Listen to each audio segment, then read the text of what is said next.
hits the box office today. Film critic Tom Santilli has the review and an important thought about the latest Bond villain, Rami Malek.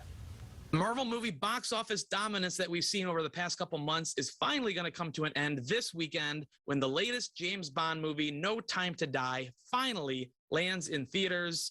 Yes, over the last month or so, Shang-Chi and the Legend of the Ten Rings has reigned supreme at the box office, taking the top spot for 4 straight weekends. Last weekend, it was surpassed by Venom, Let There Be Carnage. But let there be no mistake, there will be Bond at the top of the box office this weekend. Everybody has their opinion as to who has been the best James Bond over the years.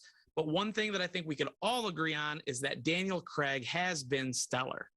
Well, Daniel brings an incredible intelligence to the part. He's he's highly aware of the script evolvement, the story he's part of. I actually love when Daniel does these really sensitive scenes. I love when he's in love, and he's so brilliant at managing to do that. I think Daniel is one of the best James Bonds ever.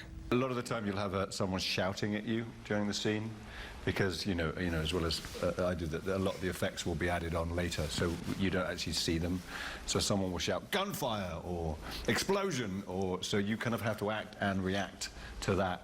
And pretend that you're seeing things, and it can be very, very technical. I've been incredibly fortunate to have been given that chance to explore this character in this way, and we felt like there was a story to finish off and to wrap up and to sort of tie up a lot of loose ends. No Time to Die is the 5th and final Daniel Craig James Bond film and the 25th James Bond film overall.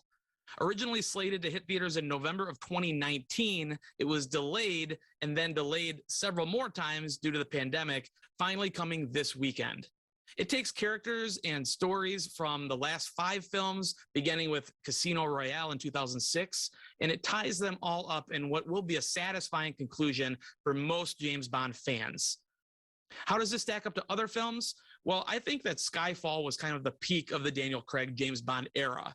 This movie is not quite as profound as Skyfall, but it really is character-driven and moves along well. There's a lot of great action set pieces that we would come to expect.